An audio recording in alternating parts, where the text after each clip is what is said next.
الحمدللہ رب العالمین والصلاة والسلام علی اشرف الانبیاء والمرسلین اعوذ باللہ من الشیطان الرجیم بسم اللہ الرحمن الرحیم السلام علیکم ورحمۃ اللہ وبرکاتہ۔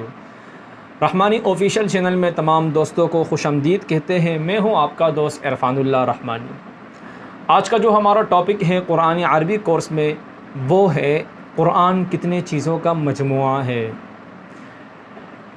ویڈیو پر جانے سے پہلے اگر آپ نے ابھی تک ہمارا چینل سبسکرائب نہیں کیا ہے تو پہلے ہمارے چینل رحمانی آفیشیل کو سبسکرائب کریں اور بیل آئیکن کے بٹن کو بھی دبائیے تاکہ ہماری نئی آنے والی ویڈیو کا نوٹیفیکیشن آپ کو مل سکے۔ تو چلو چلتے ہیں کلاس کی طرف۔ جی دوستو، آج کا ہمارا ٹاپک ہے قرآن کتنے چیزوں کا مجموعہ ہے۔ قرآن دو چیزوں کا مجموعہ ہے۔ نمبر 1 الفاظ، نمبر 2 معانی۔ الفاظ کس چیز کا نام ہے؟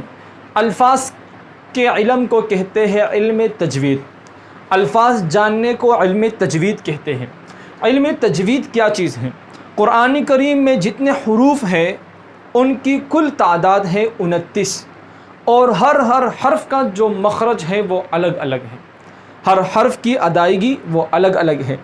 جب ان ٹوٹل حروف کی تعداد ہو گئی 29، لیکن ان کے مخارج 28 ہے، اس لیے کہ الف اور حمزہ کا جو مخرج ہے وہ ایک ہے۔ تو ان حروف کو صحیح درست طریقے سے اپنے مخارج سے ادا کرنے کا نام ہے تجوید۔ مثال کے طور پر الحمدللہ رب العالمین، اس کا معنی ہے تمام تعریفیں اللہ کے لیے جو تمام جہانوں کا پالنے والا ہے۔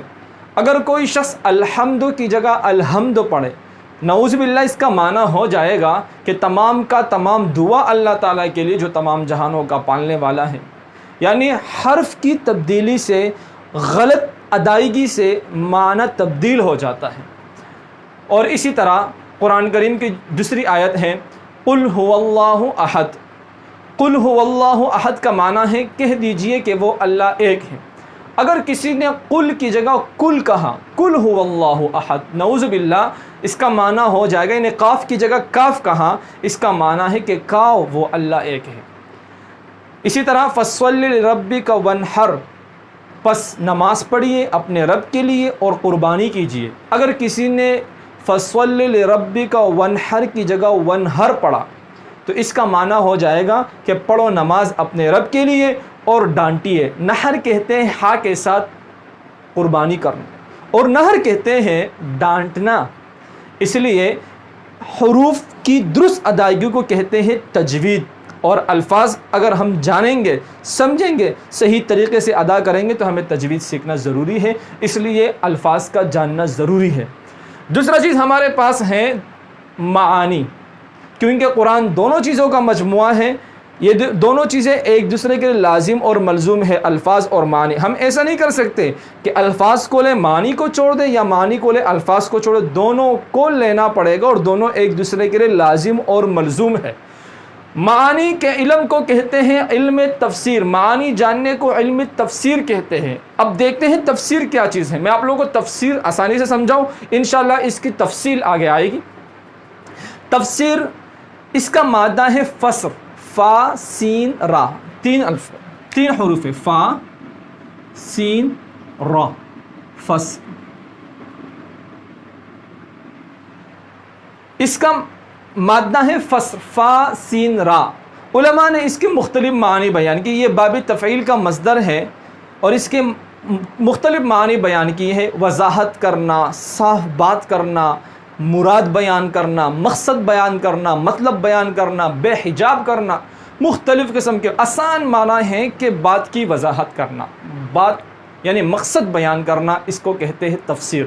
اب قرآن کریم کے الفاظ کچھ ایسے ہیں کہ ان کے معنی تو سمجھ میں آ جاتے ہیں الفاظ سے، لیکن کچھ الفاظ ایسے پیچیدہ ہوتے ہیں کہ ان کے معانی سمجھ میں آسانی سے نہیں آتا ہے، تو اس کے لیے ہمیں جانا پڑے گا تفسیر پر، اور تفسیر ہمیں معلوم ہوگا احادیث سے یا اس کے مختلف چیزیں ہیں وہ انشاءاللہ آگے آئیں گے. میں آپ لوگوں کو سمجھاؤں گی کہ تفسیر کہاں کا قرآن سے بھی لیا جاتا ہے, قرآن میں نہ ہو تو پھر تفسیر بالحدیث ہوتا ہے. تو انشاءاللہ یہ الگ بحث ہے, الگ اس پر مکمل کلاس لیں گے. لیکن آپ صرف مختصراً یہ سمجھیے کہ معانی سمجھنے کے لیے ہمیں تفسیر پر جانا پڑے. جب تفسیر کی وضاحت ہوگی وہ ہمیں حدیث پر جائیں گے, صحابہ کے اقوال سے ملیں گے, اجماع سے ملیں گے, قیاس سے ملیں گے. ان تمام چیزوں کو دیکھنا پڑے گا اور ہمیں اس لفظ کا معنی پتہ چلے گا تفسیر سے. اچھا, اسی طرح ہمارے پاس ہم عربی سمجھتے ہیں, عربی سیکھتے ہیں. تو میں نے آپ لوگوں کے لیے ٹائٹل ڈالا ہے عربی کا. اب عربی کے کتنے شعبے ہیں, عربی کیا چیز ہے, تو میں آپ لوگوں کو ایک نقشہ بنایا ہے, اس کو آپ سمجھیے. عربی کے دو برانچ ہیں, دو حصے ہیں. پہلا حصہ ہے لغہ اور دوسرا حصہ ہے قواعد. یہ بھی الگ تفصیلی بحث ہے, یہ قواعد بھی الگ, ایک تفصیلاً اس پر ایک کلاس لیں گے آپ لوگوں کو. لیکن مختصراً آپ سمجھیں. لغہ کہتے ہیں لینگویج, زبان کو. کس کو؟ لینگویج. لغہ کہتے ہیں لینگویج کو, یعنی زبان. ٹھیک ہے. اسی طرح قواعد کہتے ہیں گرامر. جس طرح ہر فن کا گرامر ہوتا ہے, انگلش کا گرامر, اردو کا گرامر ہوتا ہے, عربی کا بھی اپنا ہے الگ گرامر. اس کو کہتے ہیں قواعد عربی میں. اسی طرح پھر لغہ کے بھی دو برانچ ہیں. نمبر ایک فصحا, یعنی زبان, لینگویج کی بھی دو شاخیں ہیں, دو برانچ ہیں. ایک کا نام ہے فصحا. فصحا کس کو کہتے ہیں؟ فصحا فصاحت سے اس کا معنی ہے فصیح و بلیغ زبان. اور وہ زبان جو ہے وہ قرآن و حدیث کی زبان ہے, فصیح و بلیغ زبان. اسی طرح دوسرا جو حصہ ہے اس کا معنی ہے, اس کا نام ہے عامیہ. عامیہ کس چیز کو کہتے ہیں؟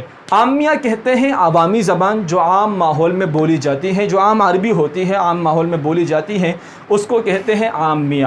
ٹھیک ہے. اسی طرح قواعد, اس کے بھی دو حصے ہیں, دو برانچ ہیں. پہلا جو حصہ ہے اس کا نام ہے صرف, اور دوسرا جو حصہ ہے اس کا نام ہے نحو. صرف کس چیز کو کہتے ہیں؟ صرف کا مطلب ہوتا ہے الفاظ بنانا. انگریزی میں اس کو کہتے ہیں کنجوگیشن. کنجوگیشن یعنی الفاظ بنانا. انشاءاللہ یہ بھی الگ کلاس لیں گے اس پر, اور یہ صرف بھی آپ لوگوں کو سمجھیں کہ الفاظ کیسے بنائے جاتے ہیں. دوسرا ہمارے پاس ہے نحو. نحو کس چیز کا نام ہے؟ نحو کہتے ہیں الفاظ جوڑ کر جملے بنانا. انگریزی میں اس کو کہتے ہیں سنٹیکس. الفاظ جوڑ کر جملے بنانا اور الفاظ بنانا, صرف اور نحو. انشاءاللہ اس پر الگ ایک کمپلیٹ کلاس لیں گے. آج کے لیے اتنا ہی کافی ہے کہ آپ یہ دونوں چیزیں سمجھیں کہ قرآن کتنے چیزوں کا مجموعہ ہے, نمبر ایک, اور عربی ان کے کتنے برانچز ہیں اور ان برانچز کے کتنے حصے ہیں. خوش رہیں, آباد رہیں, اپنے آس پاس کے ماحول کو صاف ستھرا رکھیں. السلام علیکم.